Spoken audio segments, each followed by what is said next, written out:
अस्सलाम वालेकुम एवरीवन, क्या हाल है आपके। Hope you all are doing good. I hope आप लोगों को back biting, slandering and gossiping की सीरीज़ जो है वो पसंद आई होगी and I hope it's beneficial for everyone. Please उसको शेयर करिएगा आगे भी और अपना फ़ीडबैक ज़रूर शेयर करिएगा। Anything you would like to discuss, any questions, queries वगैरह तो आप लोग नीचे भी पोस्ट कर सकते हैं कमेंट सेक्शन में, वरना इंस्टाग्राम और फेसबुक पे आप हमें अप्रोच कर सकते हैं। तो इंशाल्लाह ये है कि अच्छा, पहले मैं आपको ये बता दूँ, बहुत से लोग ये ना सोचें कि पता नहीं क्वेश्चंस की बात की जा रही है या डिस्कशन की, तो शायद कोई मुफ्ती साहब या कोई स्कॉलर बैठे हुए। मैं कोई मुफ्ती स्कॉलर नहीं हूँ, सिर्फ़ आपसे अपना जो थोड़ा बहुत इल्म मैंने लिया है वो शेयर करता हूँ। और बाकी जो आपके टेक्निकल क्वेश्चंस होते हैं या कोई क्वेरीज़ होती हैं, वो बेसिकली किसी मुफ्ती या कुछ स्कॉलर्स वगैरह के साथ उसको डिस्कस करके उनसे फ़ीडबैक ले के उस चीज़ के ऊपर पूरा केस टू केस वेरी करता है, फिर हम आपके साथ शेयर करते हैं। तो ऐसा नहीं है कि अपने से कोई बात बता दें या कुछ, क्योंकि ज़ाहिर है ये स्कॉलर्स की डोमेन होती है। खैर एनीवेज़, मूविंग फॉरवर्ड, हम आज जो बात आपसे करेंगे वो इंशाल्लाह सूरह मुद्दस्सिर की आयत है 43 टू 46, जिससे हमने 4 पॉइंट्स डिराइव किए थे जो हमें बहुत ही इंपॉर्टेंट भी लगे थे। और ये था कि आजकल हर एक के ऊपर ये चीज़ अप्लाई कर रही है। वो चीज़ क्या है कि जब मफ़हूम है कि जब सूरह मुद्दस्सिर में अल्लाह ताला ज़िक्र करते हैं कि जब जो लोग जन्नत में दाखिल हो जाएंगे वो आपस में जब बातचीत कर रहे होंगे तो वो क्या डिस्कशन कर रहे होंगे, वो ये कह रहे होंगे कि यार ये लोग जो जहन्नुम में चले गए, ये जहन्नुम में क्यों चले गए। ये भी आता है कि वो जाके पूछेंगे कि यार इनसे पूछते हैं कि इनको जहन्नुम में क्या चीज़ लेके आई। अल्लाहु अकबर, ये इतनी ख़तरनाक। और वो चीज़ है ना कि इंसान, एक जगह आता है ना कि इंसान अपने जहन्नुम में जब जा रहा होगा वो, तो वो किसके पास जा रहा होगा, वो क्यों जाएगा जहन्नुम। जब वो जन्नत में आ गया तो उसको क्या चीज़ ऐसी स्ट्राइक करिए कि भाई वो जहन्नुम में जाए। वो इसलिए कहते हैं क्योंकि उसका कोई रिलेटिव होगा उधर, अस्तग़फिरुल्लाह, अल्लाहु अकबर, वो अपने रिलेटिव के पास जा रहा होगा, क्योंकि वो कंसर्न्ड होगा कि यार मेरा फला रिलेटिव जो है मुझे जन्नत में नहीं नज़र आ रहा, तो वो क्यों नहीं आया। तो वो फिर उनके पास जब जाके पूछेगा, तो ये सूरह मुदस्सिर में आता है। मतलब आप सोचें इतनी इंपॉर्टेंट चीज़ है कि कुरान का हिस्सा बना दिया गया उसको, ये कॉन्वर्सेशन को, कि वो जब पूछेंगे कि भाई आपको किस चीज़ ने जहन्नुम में जो है वो डाल दिया, तो वो आगे से जो फिर फरमाते हैं वो ये बताएंगे कि हमें जो है मफ़हूम है कि हम जहन्नुम में इसलिए डाल दिए गए क्योंकि हम जो है ना, हम नमाज़ें नहीं पढ़ते थे। अल्लाहु अकबर। अब आप ये पहला पॉइंट देखें। अच्छा, पहले मैं आपको चारों पॉइंट्स है तो बता देता हूँ। पहला पॉइंट ये है कि हम नमाज़ें नहीं पढ़ेंगे, ठीक है। दूसरा रीज़न, हम गरीबों को खाना नहीं देते थे। We were not amongst those who were feeding the poor. हम नहीं देते थे, गरीब आता था हम छिड़क देते थे उसको। तीसरी चीज़ जो बहुत ही इंपॉर्टेंट है और बहुत ही ख़तरनाक है, आइडल टॉक, जिसको वेन टॉक भी कहते हैं, लग़वियात भी कहते हैं। अल-लग़्व इज़ अ सेपरेट टॉपिक, उस पर भी इंशाल्लाह हम बात करेंगे कि अल-लग़्व, आइडल जो है उसमें क्या क्या चीज़ें इंक्लूड होती हैं, of which we are not even aware of. लेकिन खैर, आइडल टॉक अब एक है। दूसरी back biting, idle talk, third point ये है, idle talk, back biting, lying, speaking without knowledge. यानी हम फजूल बात भी करते थे, हम ग़ीबत भी करते थे जिसकी अभी हमने बात की पहले, फिर हम झूठ भी बोलते थे, और हम वो लोग थे जो बस बोले जाते थे, जैसे कहते हैं ना, अन्य वाले बोले जाओ, पता है नहीं क्या बोल रहे हो, सोच के नहीं बोला जा रहे, बस बोले जा रहे हो। स्पीकिंग विदाउट नॉलेज, अपनी मारे जा रहे हो जिसको कहते हैं। और चौथी चीज़ थी denying the day of resurrection, कि हमने आखिरत में हमें कोई वो नहीं था कि अब भाई अब देखी जाएगी। अब आप, मैं आपको चलें पॉइंट टू पॉइंट खैर चलते हैं। पहला पॉइंट जिस तरह था कि नॉट ऑफरिंग सलाह। अब हम देखें कितने लोग हम ऐसे हैं जो नमाज़ नहीं पढ़ते।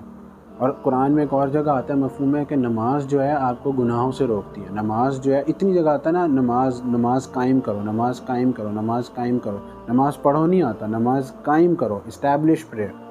लेकिन हम लोग इतना इजी लेते हैं, हमें कोई फ़र्क ही नहीं, नमाज कज़ा हो जाए, कज़ा हो जाए, कोई मसला नहीं।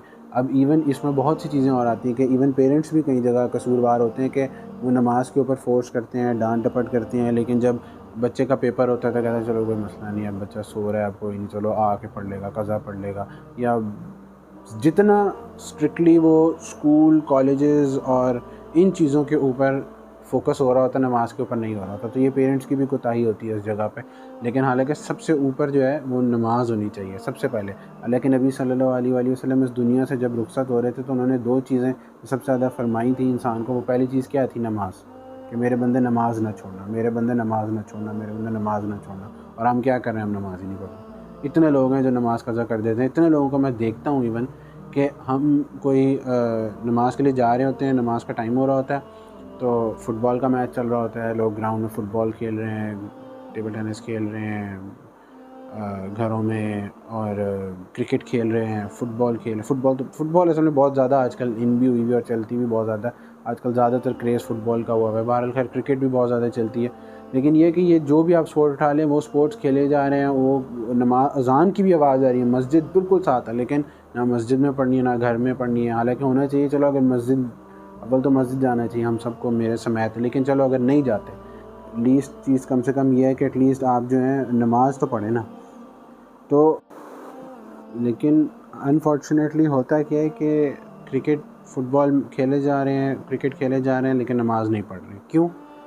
अब ये सोचने की चीज़ है, इसमें पेरेंट्स का कसूर नहीं है, बच्चों का अपना कसूर है। हम लोग माशाल्लाह पढ़े लिखे लोग हैं, हम लोग अपने आप को इंटेलेक्चुअल्स कहते हैं, हम लोग अपने पेरेंट्स के साथ बहस करते हैं कि नहीं जी हम आज के मुसलमान हैं, हम बहुत तेज़ हैं, हमारी लॉजिक्स तेज़ हैं, आप लोग तो बस ऐसे ही अपने पेरेंट्स की सुनी सुनाई बातों पे चल रहे थे। लेकिन देखें ना, आज हमारे सवाल ऐसे हैं कि आप लोगों को बिल्कुल जवाब भी नहीं आ रहा। अब आप जवाब दें ना, हम इस चीज़ के ऊपर फंस के रहेंगे, लेकिन हमें ये नहीं पता कि नमाज जो पढ़नी है उसके ऊपर तो कोई क्वेश्चनिंग नहीं है। आपको भी पता है पढ़नी है, आप भी कहते हैं हाँ नहीं यार जो नहीं पढ़ता गलत है, लेकिन फिर भी जब अज़ान हो रही तो फिर क्यों नहीं आ रही? अल्लाह ताला की अज़ान हो रही है और हम अल्लाह ताला मौज़िन क्या कह रहे हैं, हय्य अलस सलाह हय्य अलल फलाह, कि सक्सेस जो है वो इधर है, कामयाबी इधर है, कम टू द प्रेयर। लेकिन हम क्या कह रहे हैं, हम फुटबॉल खेल रहे हैं, हम कुछ और कह रहे हैं। जो भी एक्टिविटी हो, फुटबॉल, क्रिकेट, टेबल टेनिस वगैरह, तो मैं ऐसी मिसाल के तौर पे कह रहा हूँ। हम अपने आप को खुद रख के अगर सोचें कि हम क्या चीज़ कर रहे होते हैं जब अज़ान होती है और एक्चुअली हम नहीं उठते। हालांकि अल्लाह के नबी सल्लल्लाहु अलैहि वसल्लम के बारे में अम्मा आयशा रज़ी अल्लाह अन्हा फरमाती थी कि अल्लाह के नबी जो थे